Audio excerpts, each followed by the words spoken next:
midnight. We're doing a late podcast today. Yep, it's after midnight. But you guys will be getting it at the correct time as long as nothing goes wrong. Correct. Don't jinx it. Yeah. It's a very special day. It's a very special day? Mm-hmm. Tell us about why it's special. Because I'm going to tell you a story. Oh, that is a very special day. And because I went to a karaoke party. Oh, it was karaoke? Yeah. Oh, fun. Went to a karaoke birthday party. Had some cake. What kind? It was rainbow colored. So it was like vanilla cake? Yeah. Mm-hmm. And then I think it had cream cheese frosting. Delicious. Yeah. Did it have sprinkles on it? It did. It was Gross. pink frosting with sprinkles. I hate sprinkles. They weren't like the ones with the shiny coating. They were more like the powdery ones. Mm-hmm. Yeah, because like, what are they called? Jimmies? That's what some people call them. Yeah. They're like too waxy or something for me. I don't It wasn't like that kind. It was like the shapes that are like the more powdery, uncoated kind. Yeah. Well, and then it's funny because not technically funfetti cake, but the old, like, is it like Duncan Hines or whatever cake that I like, the rainbow chip cake? Yeah. Because those are they like little chocolate? Just in the frosting, not inside the cake. Oh, okay. Because there used to be like a cake that went with the frosting. Yeah, it's just a funfetti cake. Okay. I guess when they're melted, they don't have the waxy flavor, but the chocolate. Well, I think the ones that go in the funfetti cake are more like the powdery ones. Yeah, and then the rainbow chips and the frosting are chocolate chips that are coated. Yeah, and see, those are good. The same thing that's on the top of cosmic brownies. Yes, they're like sixlets. Kind of. Because on top of the cosmic brownies, I've always assumed those were just sixlets. No, they're rainbow chips. Oh, okay. Cosmetic brownies? Yes. I had a student that called them cosmetic brownies. It was one of the funniest things I'd ever heard. I was going to call them cosmetic brownies, but I didn't want our listeners to think that I don't know what they're called. It's fine. I got shots in my feet today. Yeah, that's not a fun thing. I've had them before. Yeah, you should have brought me some cake as a consolation prize for my shots in my foot. Allie was out of plates. Should have brought it in your hand. Just here's a hand of cake. You have a giant purse. And you just washed your purse, so yeah, that's not as dirty. This fan is squeaking. Okay, so turn it off. Okay, maybe I fixed it. Okay. Anything else? I guess not. No fun news or... Well, okay. So I saw a TikTok earlier, and I don't know how real it is because you can't believe hardly anything you see on the internet anymore, right. And it drives me crazy. I'm constantly fact-checking things that I see because people make fake tweets of people and stuff, and it's always like, well, did this person actually say this thing, and is this real? Exactly. Well, the TikTok was not posted from the ABC News TikTok, but on the video, the ABC logo was up in the corner. Yeah. And it was a story about that scientists, I went really Canadian there, did you hear me? About, that scientists have found a 10,000-year-old playground under the ocean. Okay. And that... What makes them think it's a playground? Well, it says that there's like these stone ramps and like circular features that look like they would be things that you would like climb on. Yeah. And like it did show like footage of stuff, but like I said, how do you know if it's real? Right. How do you know that AI didn't create it? I mean, exactly. I can put the ABC logo in the corner of anything I want to put it in. So I don't know if that was real. If it's real, it's kind of cool. If it's not real, then shame on all of the people who post fake things. Yeah. It makes me upset. I know. I'm tired of it. It kind of just makes you want to stay off the internet. Oh, I know. So, are we ready? I think so. I might sneeze when you start talking. Okay. I usually do pretty tame. There it is. I usually do pretty tame stuff. Yes, you do. But today I'm going to do something a little grosser. Ew. Yeah. So, I'm just going to start. Okay. Okay. Did an alien vaporize somebody? No. Okay. That probably would have been less gross than what actually happened. Oh, great. So, on January 29th, 2021, officers were called to a residence in Grants, New Mexico, about 80 miles west of Albuquerque, by the landlord of the house, stating that upon evicting the previous tenants, they were told by one of them that they were leaving behind a pile of stuff to be thrown away. While cleaning up the pile of junk, and I almost didn't include this in the story because I'm very sensitive to such subjects, but the landlord discovered the body of a puppy that had recently been tortured. The same day, Matthew Miller, a 21-year-old resident of Grants, had been reported missing by his grandmother, despite a history of opioid abuse. Matthew was not known to go missing for any length of time, mostly because he cared for his 2 cats. I said that very funny, but you guys get it. How old is he? He's 21. Okay. And he does a lot of drugs, but he doesn't usually go missing. Yeah. Because he takes care of his cats. Okay. Okay. So his truck would be found a few blocks away from an apartment complex where Justin Mata and his fiancée Leonie Calzada resided. Inside of the bed of the truck, detectives found a shovel and rubber gloves, and inside the truck they found several damaged cell phones. To detectives, something felt off. Surveillance cameras in the area showed Matthew's truck arriving outside the apartment of Justin and Leonie just 3 days before he had been reported missing. Mata's fiancée Leonie claimed that Matthew had not been to their apartment in about a year. So, it's weird that his truck is... Right. Is there if he hadn't been there. Yeah. Yes. But the cops asked her multiple times, and she said that he hadn't been there in about a year since when they first moved into that place. She also told police that Justin had been missing for weeks. So her husband or... Her fiancé and Matthew Miller are both missing. Okay. And how long had he been missing? About 2 weeks. Okay. And that's how long the other guy's been missing, too? I think the other guy's technically been missing for 3 weeks. Okay. But a couple of weeks. Yeah. Regardless. Around the same time. Yeah. They went missing. Okay. She said that on the 17th of January, Justin said he was going to leave to go purchase cocaine and would be back. Supposedly, he and a woman named Jennifer Lannon had left to Arizona to sell and buy more drugs. Suspicious, detectives searched Mata and Calzada's residence, but found nothing. I need to let Taco do something before she does something terrible.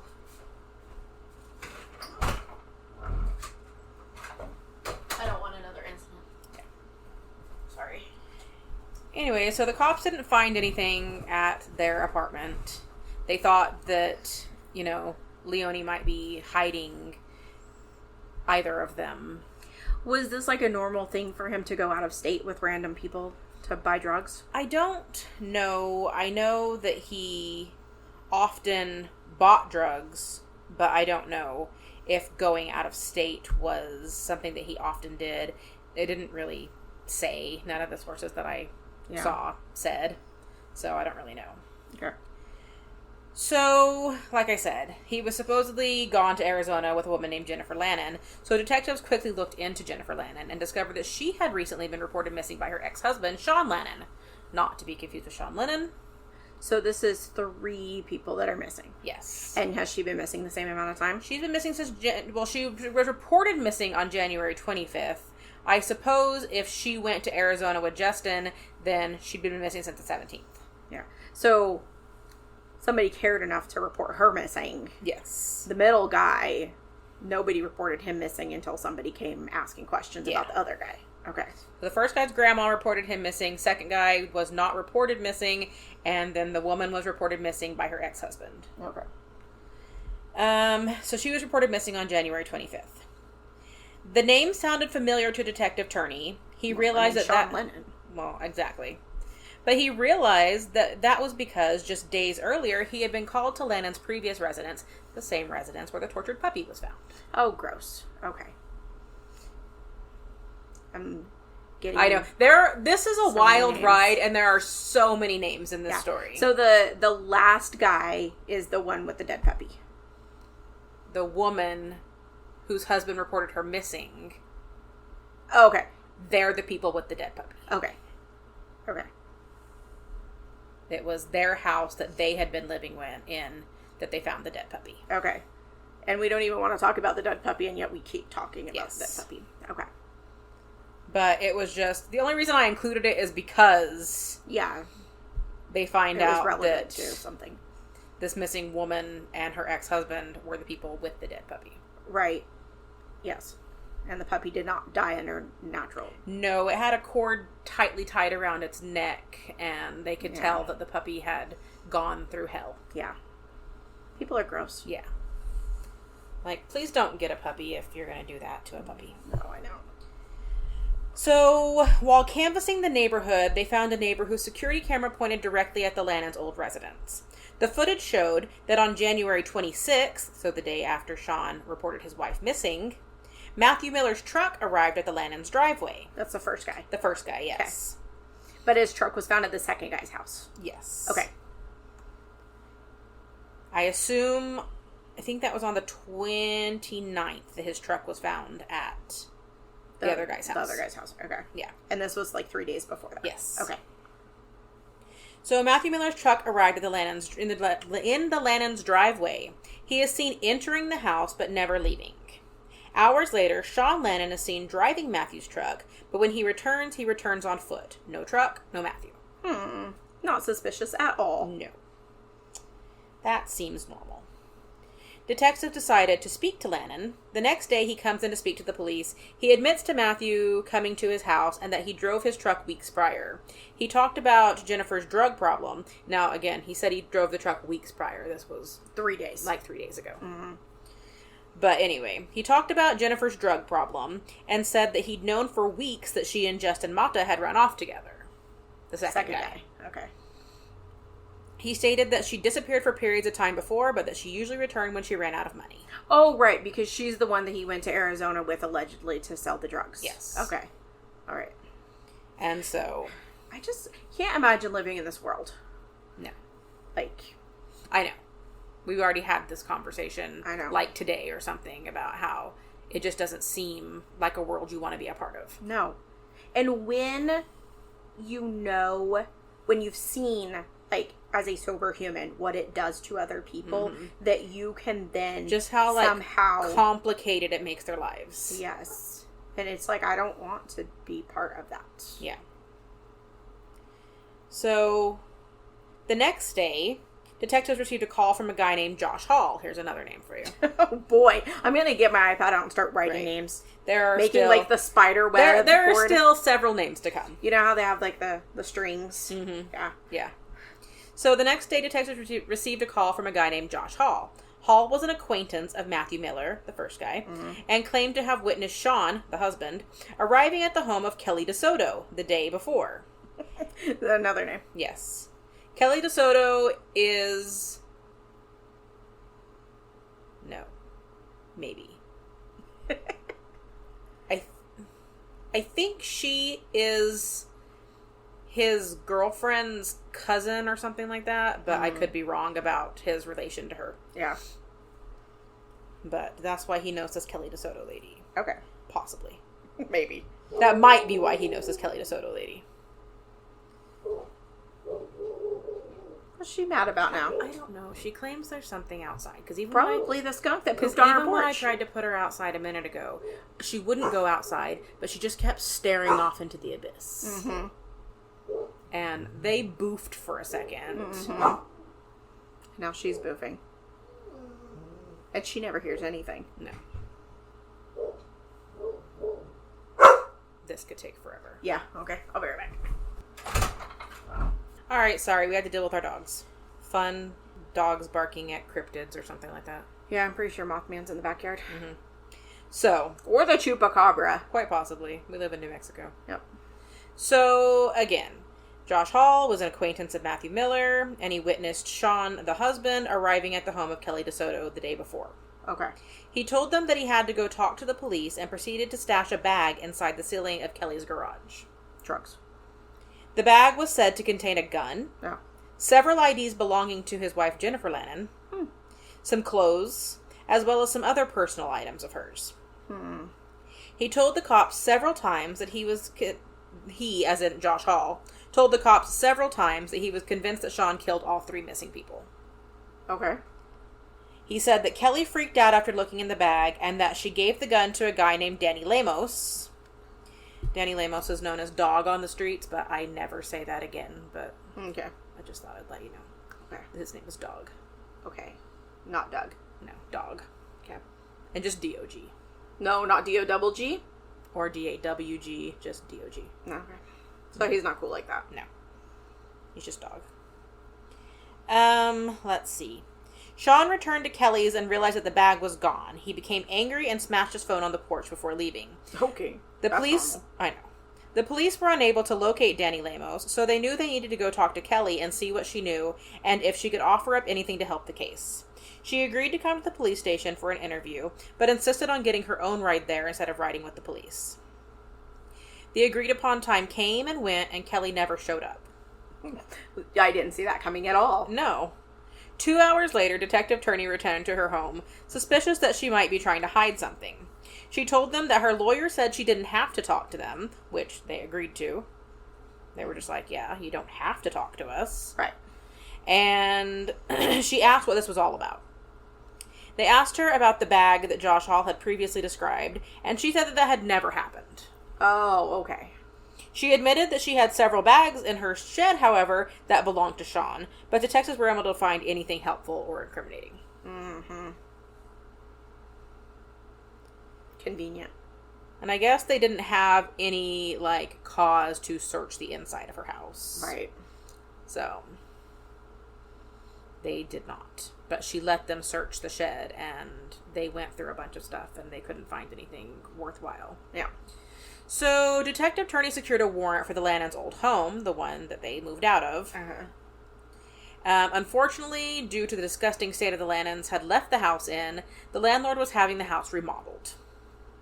I heard in one video that when the landlord got into the house after the Lannons left, it was basically destroyed, covered in feces and rotting food, and I remember them saying that it looked like the children had been chained inside their bedroom. Gross. But I'm not sure if that was ever reported because I don't really hear about it anywhere else. I know that the landlord said that he was going to take them to court over several things, so I'm not sure if that was included in that. Mm. I just don't understand how you live in that filth. No. I know I am not the tidiest person, but just to live in that kind of filth, and you see that all the time, if you watch those, house flipping shows, or, the TikToks where it's, the landlords that go into the houses after people move out, and just the state that people will leave other people's homes. Mm-hmm. But since when the cops went in there, it was already being remodeled, there was no, footage of the house being destroyed. Right. It was just footage of, the floors had been torn up, pulled up, and the walls had been stripped, and so any potential evidence had been unknowingly removed. Yeah. But I was just thinking, too, and I'm sorry I'm interrupting. It's okay. But, anytime that, we've rented any house, just the sheer amount of paranoia that we lived in every single day, that we were going to mess something up to the point that we wouldn't get our deposit back or something, or that we would get sued over, or even if it was something stupid, I'm not going to put a thumbtack in the wall because I don't want to get in trouble for putting a thumbtack in the wall. Yeah. And then, people leave houses like this. I just don't get it. I know. I don't know how people live like that. I just... Just have no regard for other people, too.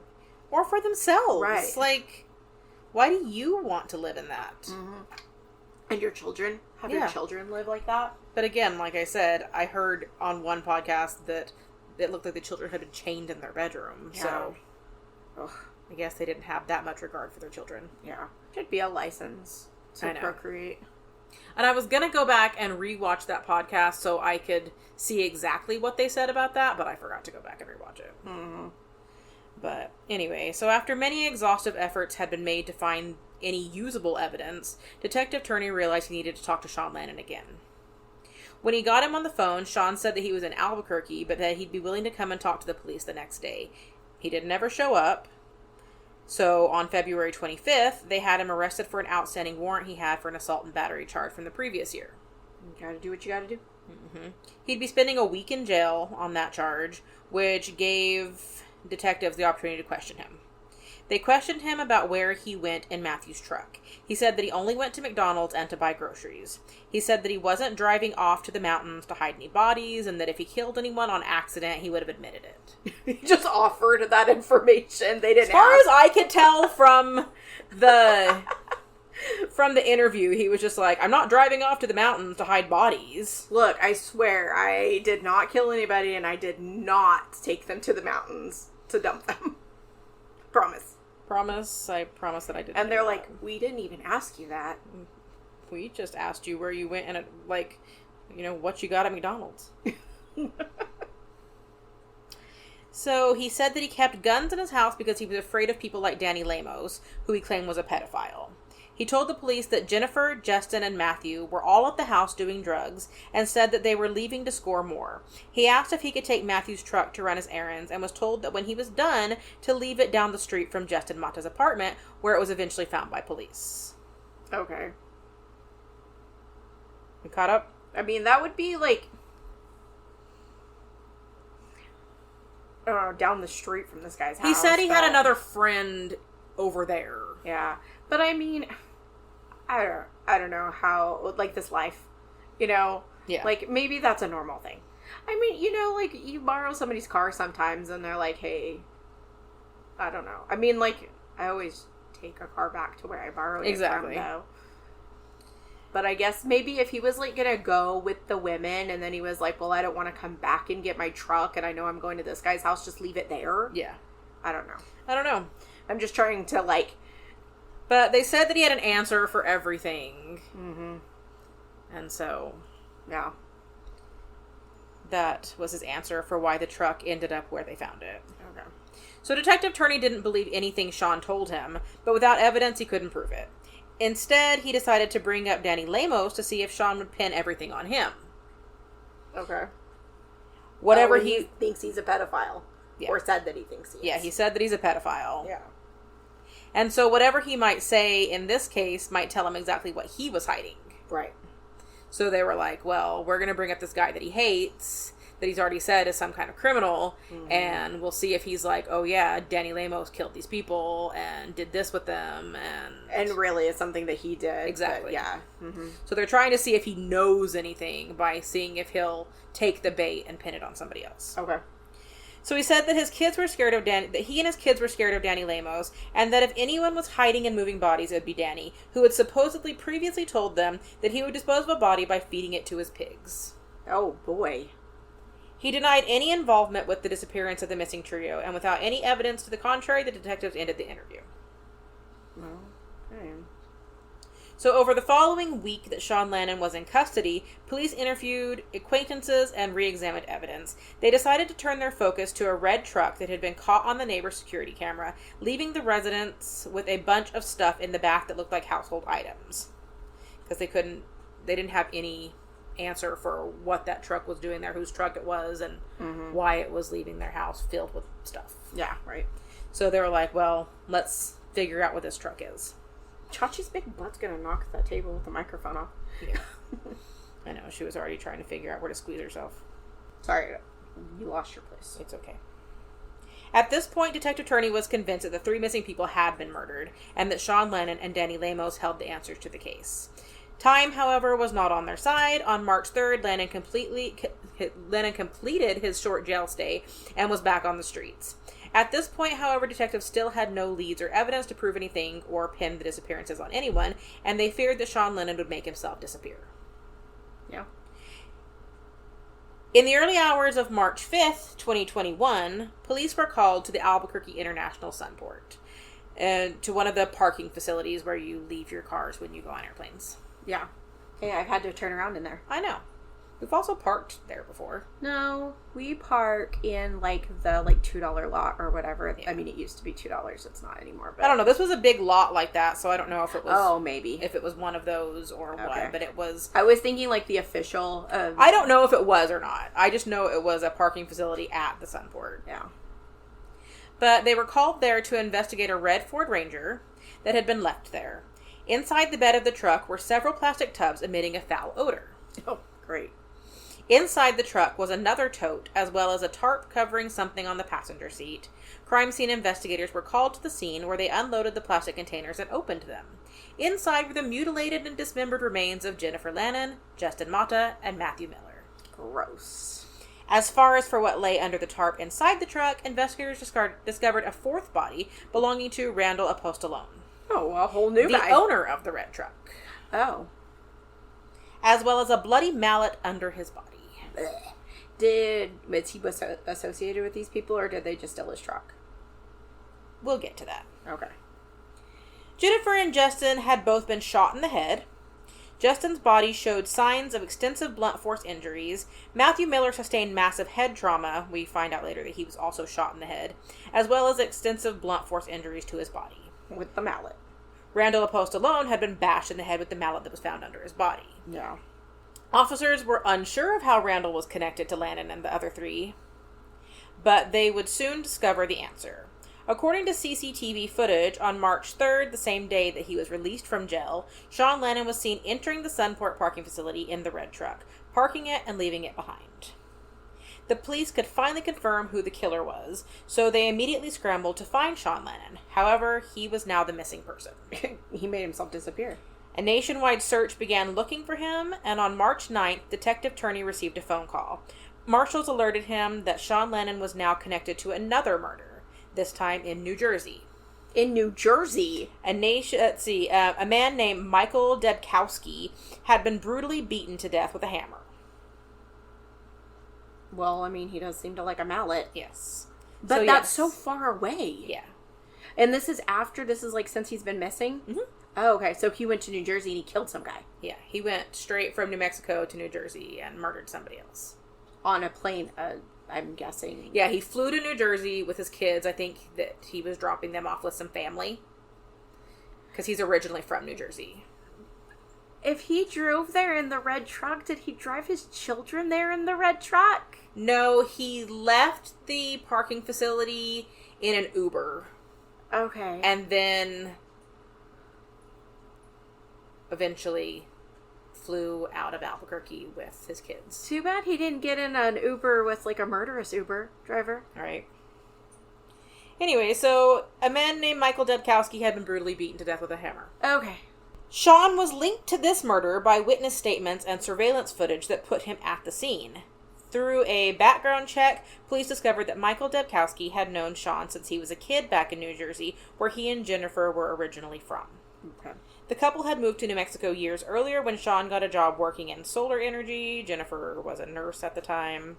I think that she ended up losing her job because of drugs. I know that she was in and out of rehab. Yeah. And Sean lost his job because he got sick or something. Mm-hmm. And so they were both without jobs while they were living in the house that they trashed. Yes. But it was during COVID, and so they couldn't be evicted. Oh, right. Yeah, because you couldn't do any of that. Landlords had to allow people to stay. Yeah. Uh-huh. And so they weren't paying rent or anything. They were just living in this house and destroying this house. And instead of being grateful that they had the opportunity to live in a house. And we're probably getting all of the stimulus checks and blowing them on drugs. And So he had known Sean since Sean was a kid back in New Jersey. Police knew that Sean was a threat and closely monitored surveillance footage and cell phone data. He was located on March 10th in St. Louis, where he had fled in Debkowski's car, which he had stolen. Inside the car, authorities found a hammer, the one used in the murder, a hatchet, $600, Debkowski's coin collection, and a tote containing other items. He was immediately extradited back to New Jersey. I don't understand when robbers steal things that are easily traced. Yeah. Like a coin collection. Because lots of people insure their coin collections and things like that. And so then whenever they get sold at pawn shops, they get flagged. Well, not only that, but he stole the guy he murdered's car. Well, yeah. Like, that links him directly to the guy. But then, like, you hear stories where it's like robbers hold on to these, like, valuable paintings or coins or whatever for, like, years because they can't sell them. And so it's like, what good did that do you? Yeah. Or, like, you hear old stories about robbers who, like, would bury their loot out in the desert and stuff and never collect it because it would have been too obvious if they had just, like, showed up with all this gold or whatever. Right. Like, who was it, the gentleman bandit or whatever? Maybe. That, like, people still look for his buried treasure. Yeah. So despite the overwhelming evidence, authorities still needed or wanted to know why these murders took place. Yes. And whether or not Sean acted alone. Expecting Sean to lie and resist, as he had in all of his previous interviews, detectives were surprised when Lannon put up no resistance. He said he was tired of hiding and he just wanted it to be over. He would confess to all of the murders as well as give detectives the reasons behind them. Okay. So starting with his ex-wife, Jennifer. He said that he had come home one day to a quiet house. I don't know if you...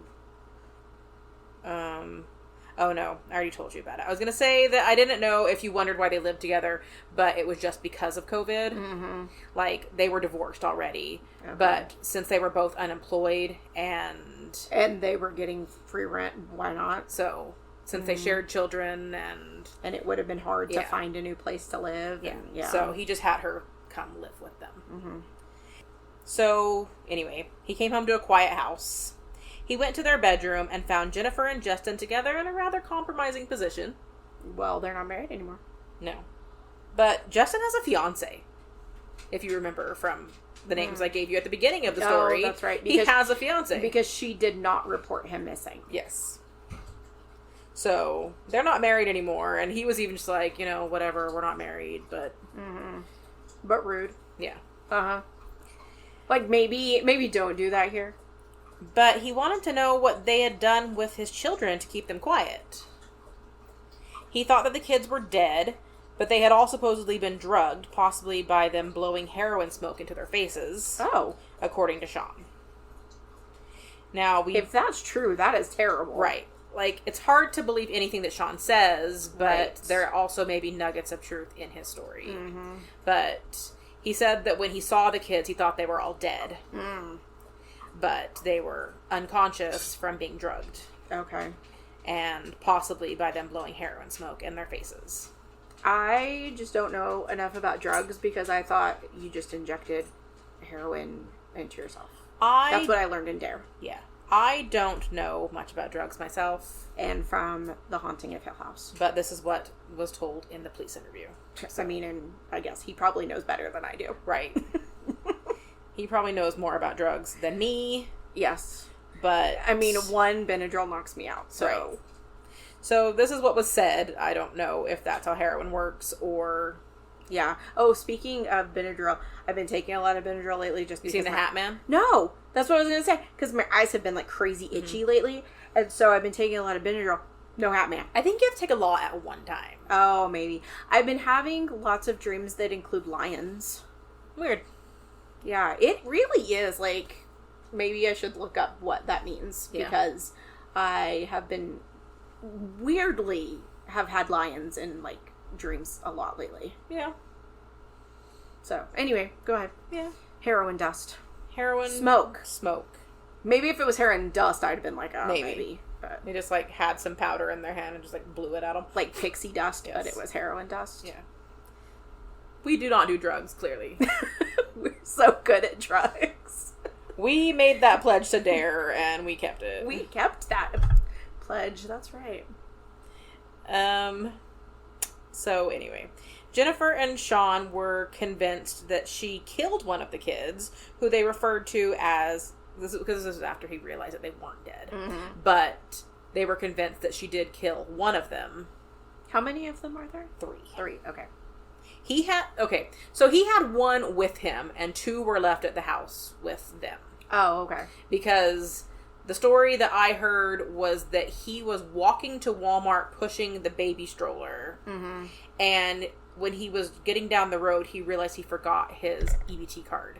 Okay. His food stamp card, for those that don't know what an EBT card is. And so he went back to the house to get it, and that's when he realized that the house was eerily quiet. Yes. All right, guys. Thank you for listening to part 1 of the Twisted and Mysterious podcast. Remember, people are gross and don't get murdered.